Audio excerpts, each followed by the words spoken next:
What happens when you wake up to a lawyer at your door, holding papers that say your marriage is over, all because of a single night you can't take back? How far can you push someone before they finally stand up for themselves?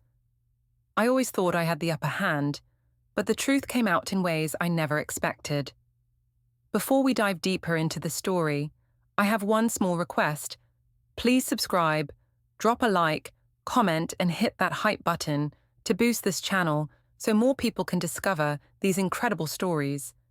The music was too loud, the drinks were flowing, and I felt absolutely electric. Gerald's 60th birthday party was supposed to be a quiet family gathering, but I had other plans. I'd been feeling invisible lately. Ethan barely looked up from his computer anymore. His family treated me like an afterthought, and frankly, I was tired of being boring. "Corey, maybe you should slow down a bit," Ethan whispered in my ear as I reached for my fourth glass of wine. His voice had that cautious tone I'd grown to hate, like he was talking to a child. "Oh, come on, baby," I laughed, spinning around to face him. "It's a party. Your dad only turned 60 once, right?" I gestured wildly with my wine glass, and a few drops splashed onto his shirt. "Oops. Sorry, honey." Janet, Ethan's mother, was watching us from across the living room with those disapproving eyes of hers. She'd never liked me, thought I wasn't good enough for her precious son. Well, tonight I was going to show her what fun looked like. "Corey, seriously." Ethan's sister Abigail appeared beside us, her voice low but firm. "You're making a scene." "Making a scene?" I threw my head back and laughed. "This is called having fun, Abby. You should try it sometime." The backyard was decorated with string lights and balloons, and Gerald was holding court near the barbecue, telling stories about his factory days to anyone who would listen. He looked good for 60, still had most of his hair, kept himself in decent shape. When he caught my eye and smiled, something fluttered in my chest. "Dad's having a great time," Ethan said, following my gaze. "Thanks for helping Mom with the decorations earlier." I barely heard him. Gerald was walking over, and I straightened up, smoothing down my dress. I'd chosen the blue one, the one that hugged my curves just right. "Corey, you look beautiful tonight," Gerald said, his voice warm and friendly. "Thank you for making this old man's party so special." "Oh, you're not old," I said, touching his arm. "You're distinguished. There's a difference." Behind me, I heard Ethan clear his throat uncomfortably. Good. Maybe if he saw other men appreciating me, he'd remember what he had. "I think I need another drink," I announced. "Gerald, want to help me find the good wine? I know you've got some hidden away somewhere." "Corey," Ethan started, but I was already linking my arm through Gerald's. "We'll be right back," I called over my shoulder, not bothering to look at my husband's face. Gerald's kitchen was quieter, away from the party noise. He opened the refrigerator and pulled out a bottle of white wine, his movements careful and deliberate. "You know, Corey," he said, not quite meeting my eyes, "Ethan's a lucky man." "Is he?" I moved closer, close enough to smell his cologne. Sometimes I wonder if he even notices I'm alive. "Of course he does. He talks about you all the time at work." "Does he?" I felt emboldened by the wine and the attention. "What does he say?" Gerald looked uncomfortable now, setting the wine bottle down on the counter. "Corey, maybe we should get back to the party." But I wasn't ready to go back to being ignored.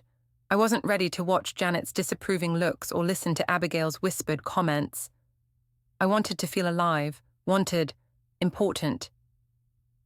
"Gerald," I said softly, stepping even closer. "Do you think I'm attractive?" "Corey, you're my daughter-in-law. This isn't—" "That's not what I asked." The kitchen felt smaller suddenly, charged with something dangerous. Gerald's breathing had changed, and when I reached up to touch his face, he didn't pull away immediately. "We can't," he whispered, but his eyes said something different. "Just once," I breathed, and then I was kissing him. For a moment, he kissed me back. His hands found my waist, and I felt a thrill of victory, of power. This was what I'd been missing. Passion, desire, the feeling of being irresistible. Then footsteps in the hallway broke the spell. Gerald pushed me away gently but firmly, his face flushed with guilt and panic. "Corey, where are you?" Ethan's voice called from somewhere nearby. "Coming," I called back, quickly checking my reflection in the window. My lipstick was smudged, my hair slightly messed. I tried to fix it quickly while Gerald busied himself with the wine bottle, his hands shaking slightly. When Ethan appeared in the kitchen doorway, I was leaning against the counter, trying to look casual. "Just getting some wine," I said brightly. But Ethan's eyes moved between us, taking in Gerald's flushed face, my disheveled appearance, the tension in the air. Something shifted in his expression, a hardness I'd never seen before. "Find what you were looking for?" he asked quietly. "Just wine," I repeated, but my voice sounded false even to my own ears. Gerald cleared his throat. "I should get back to the party. People will wonder where the birthday boy went." He left quickly, not looking at either of us. Ethan stood in the doorway for a long moment, studying my face. "Your lipstick is smudged," he said finally. "Oh." I wiped at my mouth with the back of my hand. Must have been the wine glass. He didn't say anything else, just turned and walked away. But I could feel something had changed, something fundamental and irreversible.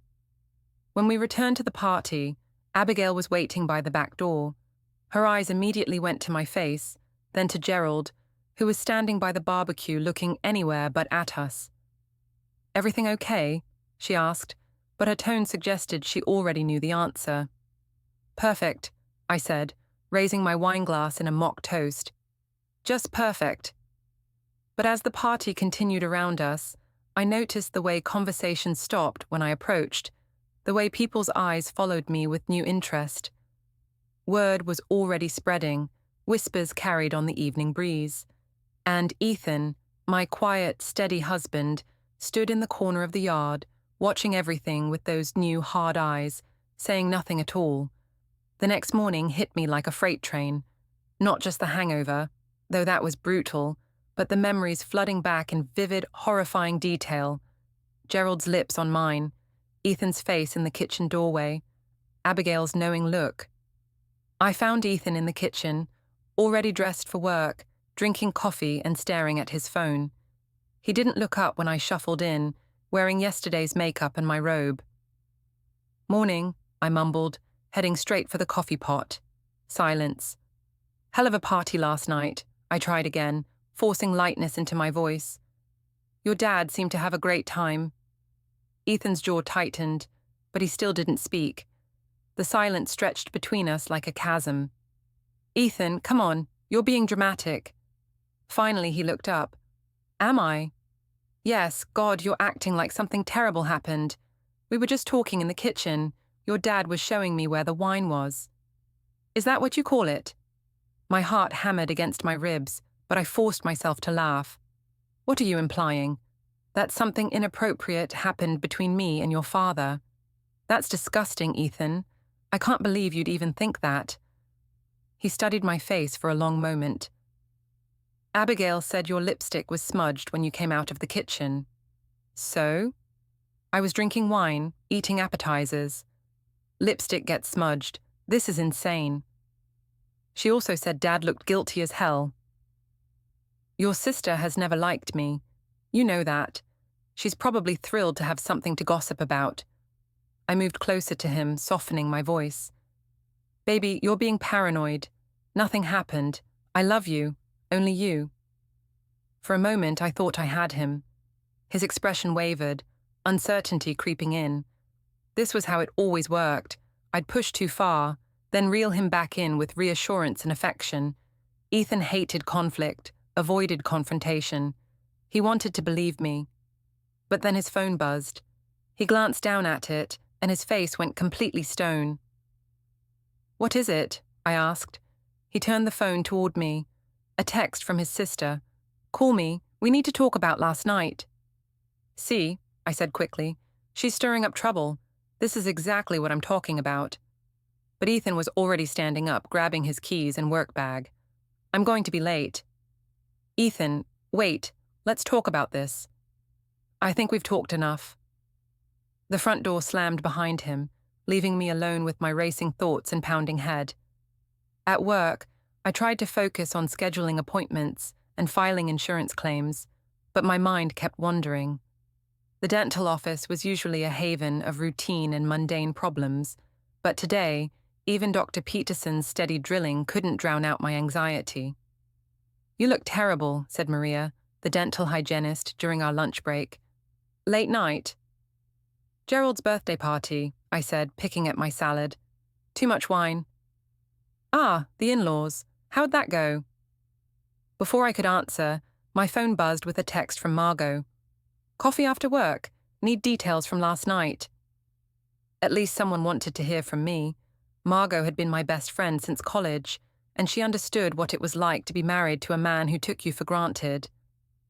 Her husband Paul was just as boring as Ethan. Steady job, predictable routine, no sense of adventure. "Actually," I said to Maria, "it was pretty fun. Gerald still got it for an older guy." Maria raised an eyebrow. "Your father-in-law?" "I'm just saying he's attractive. There's nothing wrong with noticing that." But even as I said it, I could hear how it sounded. Maria's expression shifted slightly, and I realized I was making things worse. "I mean, in a completely appropriate way," I added quickly. "Like, objectively speaking." "Right," Maria said, but she was already looking at her phone, clearly uncomfortable. The afternoon dragged on. Every time my phone buzzed, I hoped it was Ethan, but it was just appointment confirmations and spam. By 5 o'clock, I was desperate to talk to someone who would understand.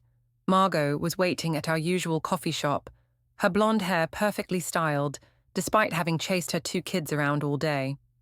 She waved me over to our corner table, already armed with a large latte and an expectant smile. "Okay, spill," she said before I'd even sat down. "Paul said there was some kind of drama at the party, but he wouldn't give me details." "What happened?" I hesitated. How much should I tell her? How much could I trust her to take my side? "It's probably nothing," I started, "but Ethan's being weird about something that happened with his dad." "Gerald? What kind of something?" "We were in the kitchen getting wine, and we talked for a few minutes. That's literally it. But now Ethan's acting like I committed some terrible crime." Margot leaned forward, intrigued. "What kind of talking?" "Just talking. God, everyone's acting like something scandalous happened. Gerald complimented me, said I looked beautiful. We had a nice conversation. That's what normal people do at parties." "And Ethan's upset about that?" "Apparently. His sister's been filling his head with nonsense, making it sound like something inappropriate happened." Margot stirred her latte thoughtfully. "Well, Gerald is attractive. I've always thought so. And it's not your fault if he finds you interesting. Maybe Ethan's just jealous because his dad pays more attention to you than he does." This was exactly what I needed to hear. Right? I mean, when's the last time Ethan told me I looked beautiful? When's the last time he really looked at me, period? Paul's the same way, takes me completely for granted. Sometimes I think they forget we're actual women with needs and feelings. Exactly. And then when another man notices us, suddenly it's our fault. We talked for another hour, Margot reinforcing everything I wanted to believe. It wasn't my fault that Gerald found me attractive. It wasn't my fault that Ethan was insecure and boring. I was young and beautiful, and I deserved to feel appreciated. But when I got home, Ethan's car wasn't in the driveway. Sophie was at my mother-in-law's house for a sleepover, so the house felt empty and cold. I tried calling Ethan, but it went straight to voicemail. I was heating up leftover Chinese food when I heard his key in the lock. He came in looking exhausted, his usual quiet demeanor replaced by something harder, more distant. "Where were you?" I asked. "Talking to my family." My stomach dropped. "About what?" "You know what." "Ethan, this is ridiculous. You're letting them poison you against me over nothing." "Is it nothing, Corey?" The way he said my name, flat, emotionless, sent a chill through me. This wasn't the Ethan I knew, the one I could manipulate with tears or anger or seduction. This was someone new, Someone I didn't know how to handle. Yes, it's nothing. How many times do I have to say it? Then why is my dad texting me apologies? Why is he saying he needs to talk to me about what happened? I felt the blood drain from my face. I don't know. Maybe because you're all making him feel guilty for being nice to me. Nice to you? Yes. Ethan pulled out his phone and showed me a text from Gerald. Son, I'm sorry about last night. I should have handled things differently. We need to talk. That doesn't mean anything, I said desperately. He's probably just sorry that everyone's making such a big deal out of a simple conversation. But even as I said it, I could see I was losing him. The doubt in his eyes was hardening into something else. Certainty, maybe. Or worse, disgust. I'm sleeping in the guest room tonight, he said quietly. Ethan, please, don't let them do this to us. I'm not letting anyone do anything, Corey. I'm just trying to figure out what's true anymore. He walked upstairs without another word, leaving me alone in the kitchen with my reheated takeout and the growing realization that my perfect little world was starting to crack. The next few days passed in a blur of tense silences and careful avoidance. Ethan left for work early and came home late. When he was home, he spoke to me only when necessary, his responses clipped and polite. It was like living with a stranger. Sophie came home from her sleepover full of questions I couldn't answer. Why is Daddy sleeping in the other room? She asked over breakfast, her 8-year-old eyes wide with concern. He's just having trouble sleeping, I said, forcing a smile. Sometimes grown-ups need their own space. But you and Daddy always sleep together. Not always, sweetheart. Eat your cereal. But Sophie wasn't easily distracted. Grandma Janet seemed sad when she dropped me off, and Aunt Abby didn't even say hi. My heart sank. Of course they were already turning my own daughter against me.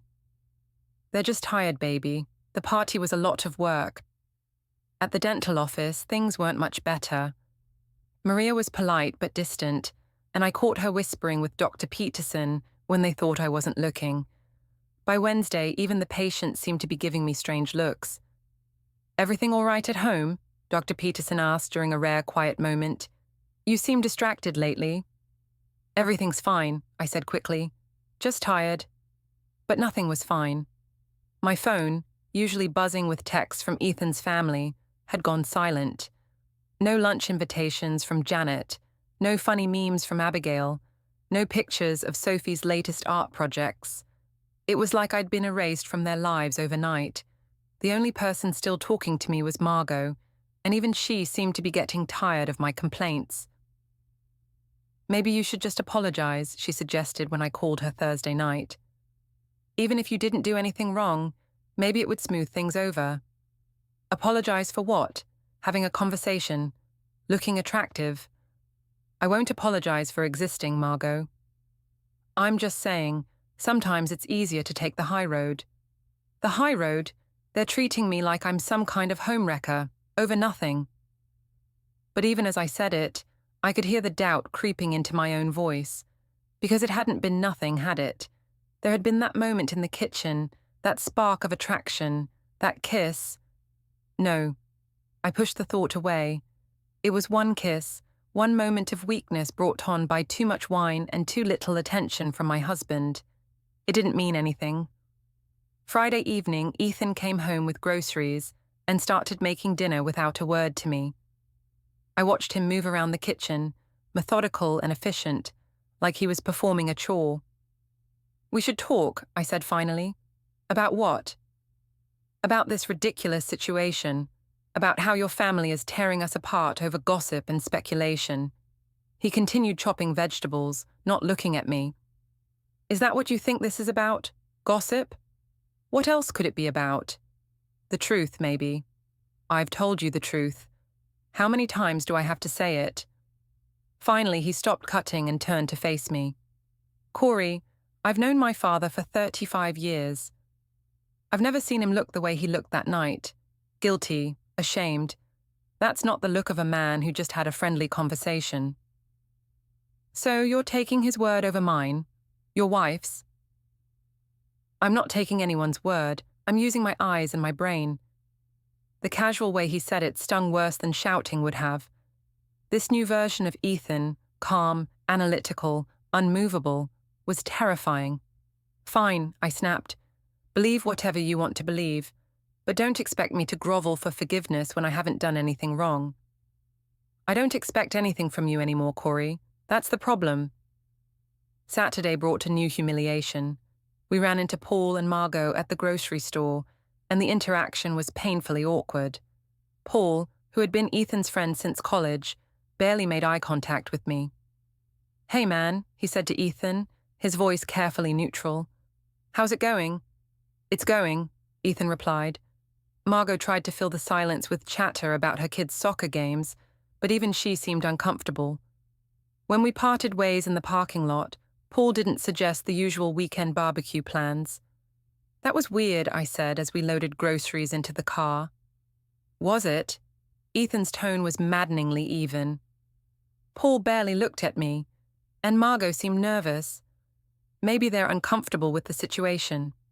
"What situation? There is no situation." But there was a situation, and it was getting worse by the day. Sunday morning, Janet called, not to invite us to family brunch as usual, but to ask if Sophie could spend the day with them. "Just Sophie?" I asked. "Yes." Janet's voice was cold. "We thought it would be nice to have some one-on-one time with our granddaughter." The message was clear. Sophie was welcome, but I wasn't. After Ethan dropped Sophie off, he disappeared for the rest of the day. When I called to ask where he was, he said he was thinking and needed space. I spent the day alone, scrolling through social media and watching other people's perfect lives play out in carefully curated posts. That evening, when Ethan picked up Sophie, she came home full of stories about her day with Grandma and Grandpa. "Grandpa Gerald seemed sad," she announced over dinner. He kept looking at his phone and sighing. I felt Ethan's eyes on me, but I kept my focus on my plate. "Did he say anything?" Ethan asked quietly. He said he made a mistake and felt really bad about it. Grandma told him to stop beating himself up, but he said some mistakes are too big to forget. The silence that followed was deafening. Even Sophie seemed to sense the tension, looking back and forth between us with worried eyes. "Can I watch TV?" she asked finally. "Of course, baby," I said, grateful for the escape. After Sophie left the room, Ethan and I sat in silence for a long time. Finally, he spoke. "He's going to tell me, you know. Eventually. Whatever happened in that kitchen, he's going to confess." "Nothing happened," I said automatically, but the words felt hollow even to me. Then why does he look like his world is falling apart? Why is he texting me apologies? Why can't he look me in the eye? I didn't have answers that wouldn't make things worse, so I said nothing, and the silence stretched between us like an ocean. That night, lying alone in our king-size bed, I stared at the ceiling and tried to figure out how everything had gone so wrong so quickly. It was just one kiss, one stupid moment. It didn't mean anything. It shouldn't have the power to destroy my entire life. But as I listened to Ethan moving around in the guest room down the hall, I began to realize that maybe it already had. 2 weeks after the party, everything came to a head at Murphy's Bar and Grill. It was supposed to be a casual Friday night out with our usual group: Paul and Margot, Ethan's work friend Dave and his wife Lisa, and a few others. I'd been looking forward to it, hoping that being around other people might force Ethan to act normal again. I was wrong. The moment we walked in, I could feel the shift in atmosphere. Conversations paused, glances were exchanged, and suddenly, everyone was very interested in their drinks. Paul waved us over to the table they'd claimed, but his smile looked forced. "Corey! Ethan!" Margot called out, her voice artificially bright. "Come sit. We already ordered appetizers." I slid into the booth next to Margot, grateful for at least one ally, while Ethan took the chair across from me. The distance felt intentional. "So," Lisa said, clearly trying to break the tension, "how's work going, Corey?" "Oh, same old routine at the dental office. Although Dr. Peterson's been talking about expanding, maybe hiring another hygienist." It was safe, boring conversation, but even that felt strained. Dave kept glancing at Ethan, like he was waiting for some kind of signal, and Paul seemed determined to study the menu despite having eaten here dozens of times. After our drinks arrived, Margot tried to lighten the mood. Remember that time in college when Ethan tried to impress that girl by doing a backflip off the diving board? And ended up with a bloody nose, Paul added, finally cracking a genuine smile. She was so horrified she left the party. Good thing I came along and appreciated your more subtle charms, I said, reaching across the table to touch Ethan's hand. He didn't pull away, but he didn't respond either. His hand lay still under mine, cold and unresponsive. Speaking of college, Dave said, remember when we all went to that cabin in the mountains, and Corey convinced everyone to go skinny dipping in that freezing lake? I was young and fearless, I laughed, but it sounded hollow. Now I can barely handle a cold shower. You were always the adventurous one, Margot agreed. Still are. Some people just don't appreciate that quality. The comment hung in the air like a challenge. I felt Ethan stiffen beside me, and Paul shot Margot a warning look. Adventure's fine, Paul said carefully, as long as it doesn't hurt anyone. What's that supposed to mean? I asked, my voice sharper than I intended. Nothing, just general philosophy. But I could see it in his eyes, the judgment, the disapproval. They all knew something, or thought they did. The whispers had reached even our closest friends. You know what, I said, my voice getting louder. I'm getting really tired of these cryptic comments and meaningful looks.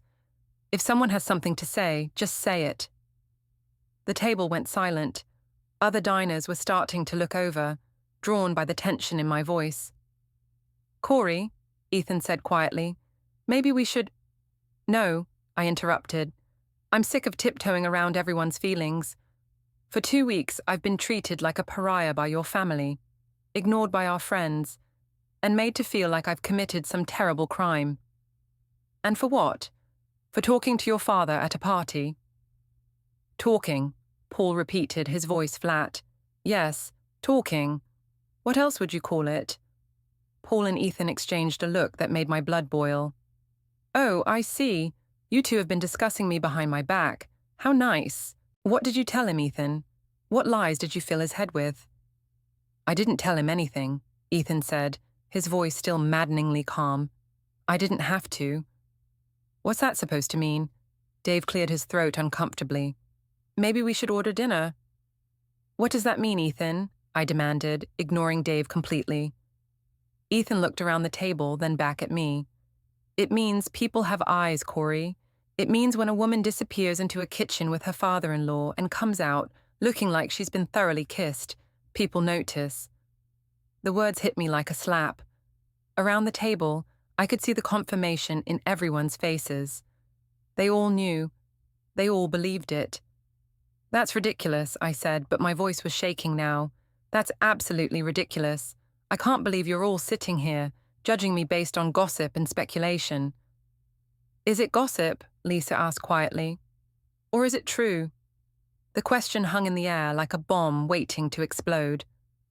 I looked around the table at these people who had been my friends for years, who had celebrated birthdays and holidays with us, who had watched Sophie grow up. Now they were all staring at me with varying degrees of disappointment and disgust. I don't have to listen to this, I said, standing up so quickly I knocked over my wine glass. The red liquid spread across the white tablecloth like blood. I don't have to sit here and be attacked by people who are supposed to be my friends. Corey, sit down, Margot said, grabbing my arm. You're making a scene. I'm making a scene? I'm making a scene. My voice was getting higher, more shrill, but I couldn't stop myself. You're all sitting here talking about me like I'm some kind of slut, and I'm making a scene? Nobody called you that, Paul said firmly. But you did kiss my friend's father, at his birthday party, in front of his family. The words were like a physical blow. I felt the air leave my lungs, felt the room spin slightly around me. That's not— It wasn't like that. What was it like? Ethan asked, his voice deadly quiet. Explain it to me, Corey. Make me understand. I looked at him, really looked at him, and saw something I'd never seen before. Not anger, not hurt, but a kind of cold resolve that terrified me. "It was a mistake," I whispered. It didn't mean anything." "Ah," he said, nodding slowly. "So you admit it happened." I realized too late that I'd walked into a trap. For 2 weeks, I'd denied everything, called them all paranoid and jealous. Now I'd just confirmed their worst suspicions. "It was one kiss," I said desperately. "One stupid, meaningless kiss. I was drunk, I was feeling ignored, and I made a mistake. But it didn't mean anything." "One kiss," Ethan repeated, "with my father." "Yes, and I'm sorry, okay? I'm sorry it happened. I'm sorry you're hurt. I'm sorry everyone's making such a big deal out of nothing." "Nothing." The word came out flat, emotionless. "Yes, nothing. It was a moment of weakness, that's all. People make mistakes, Ethan. Even you've made mistakes." "Have I? Have I ever kissed your mother, your sister, anyone in your family?" The comparison was devastating, and we both knew it. I sank back into the booth, feeling the fight drain out of me. "That's different," I said weakly. "How?" I didn't have an answer. Around the table, our friends sat in uncomfortable silence, witnesses to the complete destruction of my marriage. "I think we should go," Ethan said finally, standing up and throwing money on the table. "I think we've said enough." "Ethan, wait," I called after him, but he was already walking away. I looked around the table one more time, hoping for some sign of support, some indication that our friendships might survive this. But all I saw was disappointment and pity. "Corey," Margot said softly, "maybe you should have just told the truth from the beginning." "I did tell the truth. I told most of it." "Most of it isn't the same thing." I gathered my purse and jacket with shaking hands, aware that everyone in the restaurant was watching me. At the door, I turned back to see our table, my friends, already deep in conversation, probably dissecting every word of what had just happened. In the parking lot, Ethan was waiting by the car, keys in hand. "Get in," he said without looking at me. The drive home was silent except for the sound of my own ragged breathing. When we pulled into our driveway, Ethan turned off the engine but didn't move to get out. "One kiss," he said finally. "Yes." "With my father?" "Yes." "At his birthday party?" "Yes." "While I was looking for you?" I closed my eyes. "Yes." "And you've been lying to me about it for 2 weeks." "I wasn't lying. I was trying to protect you, to protect us." "Protect us?" He laughed, but there was no humor in it. "How did that work out?" I had no answer for that either. That night, as I lay alone in our bed, listening to Ethan pack a suitcase in the guest room, I finally understood that some mistakes are too big to take back, too damaging to forgive. And this was one of them. Ethan moved out the next Monday.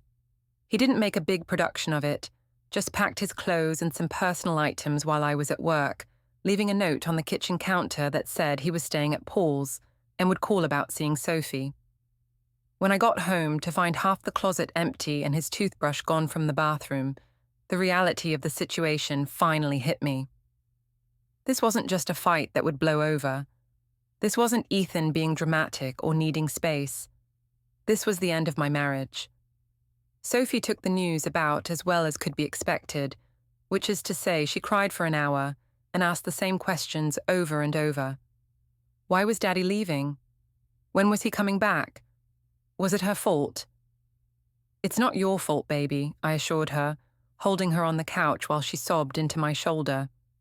"Daddy and I are just having some problems right now, adult problems that have nothing to do with you." "But why can't he have problems here? Why does he have to leave?" I didn't know how to answer that without explaining things she was too young to understand. How do you tell an 8-year-old that Mommy kissed Grandpa Gerald and destroyed the family? "Sometimes when grown-ups are upset, they need space to think," I said finally. "Daddy still loves you very much. That will never change." "Will you get divorced like Emma's parents?" The question hit me like a punch to the stomach. I don't know, sweetheart. I hope not. But even as I said it, I could feel the lie in the words. Ethan's departure felt permanent in a way that terrified me. This wasn't a temporary separation. This was the first step towards something much bigger and more devastating. The next few days blurred together in a haze of routine and denial. I went to work, picked up Sophie from school, made dinner, helped with homework, all while pretending that everything was normal. But nothing was normal. The house felt too big and too quiet without Ethan's steady presence. Even Sophie seemed to be walking on eggshells, her usual chatter replaced by worried silence. At work, the whispers had gotten worse. I caught Maria and Dr. Peterson having hushed conversations that stopped the moment I entered the room. Patients who had been friendly for years now seemed distant and judgmental. The small-town gossip mill was working overtime, and I was the main attraction. "People are talking," Maria said finally on Thursday, cornering me in the supply closet, "about you and your father-in-law." "Let them talk," I said, grabbing a box of dental floss with more force than necessary. "People in this town don't have enough excitement in their own lives." "Corey, is it true?" I turned to face her, seeing the mixture of curiosity and concern in her eyes. Maria had been a friend as well as a co-worker, someone I'd shared lunch breaks and office gossip with for 3 years. "Does it matter?" I asked. "Would it change anything if it was?" "It might change how I think about you." The honesty was brutal, but somehow refreshing after days of whispered speculation and sideways glances. "One kiss," I said finally. "One stupid, meaningless kiss that I've regretted every second since it happened." Maria's face fell. "Oh, Corey. With Gerald. Really?" I was drunk. I was feeling ignored and unappreciated. It was a moment of weakness that lasted about 10 seconds and meant absolutely nothing. But it meant something to Ethan. Ethan is overreacting. Yes, I made a mistake, but people make mistakes all the time. That doesn't mean our entire marriage should be thrown away. Maria studied my face for a long moment. "Have you apologized? Really apologized, not just explained or made excuses?" The question caught me off guard. Had I apologized? I'd said I was sorry it happened, sorry everyone was upset, sorry for the misunderstanding, but had I actually taken full responsibility and asked for forgiveness? I've tried to explain. That's not the same thing. Before I could respond, Dr. Peterson's voice called from the front desk, needing one of us to handle a patient emergency. Our conversation was over, but Maria's words stuck with me for the rest of the day. That evening, after Sophie was in bed, I tried calling Ethan. It went straight to voicemail. "Hi, it's me," I said to the recording. "I know you probably don't want to talk right now, but I think we need to discuss how we're going to handle this situation. Sophie's confused and scared, and I don't think either of us wants to hurt her more than we already have. Call me back when you get this." He didn't call back. Friday brought a new humiliation when I ran into Janet at the grocery store. My mother-in-law, usually polite if not warm, looked right through me as if I didn't exist. "Janet," I called out, abandoning my cart to follow her down the cereal aisle. "Janet, wait." She stopped but didn't turn around. When she finally faced me, her expression was colder than I'd ever seen it. "What do you want, Corey?" "I want to talk. I want to explain what happened." "I think you've done enough explaining. Please, I know you're upset, but we're family. We should be able to work through this." Janet's laugh was bitter. "Family? You kissed my husband. You betrayed my son. You destroyed my family's trust. What part of that sounds like family to you?" "It was a mistake. One stupid mistake that I regret more than you can imagine." "The mistake wasn't kissing Gerald," Janet said quietly. "The mistake was lying about it for 2 weeks while my son tore himself apart, wondering what was real and what was in his head. I was trying to protect him, to protect all of us. You were protecting yourself. There's a difference." She turned to walk away, then stopped and looked back at me one more time. "Ethan's a good man. He deserved better than this. He deserved better than you." The words followed me home and echoed in my head as I sat alone in my kitchen, drinking wine and staring at my phone, waiting for a call that never came. Saturday morning brought the sound of a car in the driveway. For a moment, my heart leaped. Maybe Ethan was coming home. Maybe we could finally talk this through. But when I looked out the window, it was Paul's car, and Ethan was getting out of the passenger seat. I watched through the kitchen window as he walked to the front door, his movements careful and deliberate. When the doorbell rang, I realized he was treating this like a formal visit rather than coming home. "Hi," I said when I opened the door. "Hi, is Sophie ready?" I'd forgotten. He was taking her to lunch and a movie. It was his first official visitation since moving out. "She's upstairs getting her shoes on. Do you want to come in?" "I'll wait here." The rejection stung, but I tried not to show it. "Ethan, we need to talk. About us. About what happens next." "I think what happens next is pretty clear." "Is it? Because I'm still confused about where we stand." He looked at me for a long moment, and I saw something in his eyes that made my stomach drop. Not anger or hurt, but a kind of resigned sadness. "We don't stand anywhere, Corey. That's the point." "What does that mean?" Before he could answer, Sophie came bounding down the stairs, her face lighting up at the sight of her father. "Daddy!" She threw herself into his arms, and for the first time in days, I saw Ethan smile. "Hey, baby girl. Ready for our adventure?" "Are you coming home after?" she asked, looking between us with hopeful eyes. Ethan's smile faltered. "Not today, sweetheart, but we're going to have a great time together, just you and me." As I watched them drive away, I had the sinking feeling that I was losing more than just my husband. I was losing my entire life, piece by piece, and I still didn't know how to stop it. That afternoon, alone in the house that suddenly felt like a mausoleum, I finally admitted to myself what I'd been avoiding for weeks. This wasn't going to blow over. Ethan wasn't coming back. And maybe, just maybe, I was getting exactly what I deserved. The papers arrived on a Tuesday morning, delivered by a process server who looked like he'd rather be anywhere else in the world. I was still in my robe, coffee mug in hand, when the doorbell rang. "Corisanda Vale?" he asked, consulting his clipboard. "Yes?" "You've been served." The manila envelope felt heavier than it should have, like it contained something more substantial than paper. I knew what it was before I opened it, but seeing the words "petition for dissolution of marriage" in black and white still felt like a physical blow.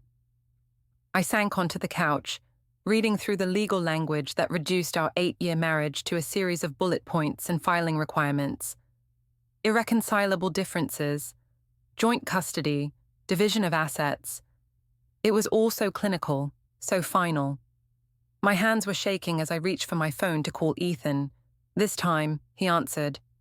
"You served me with divorce papers," I said without preamble. "Yes."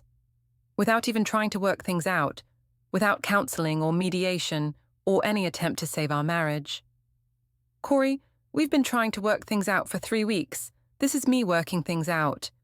By giving up, by throwing away 8 years over one mistake." "It's not about the mistake," Ethan said, his voice tired.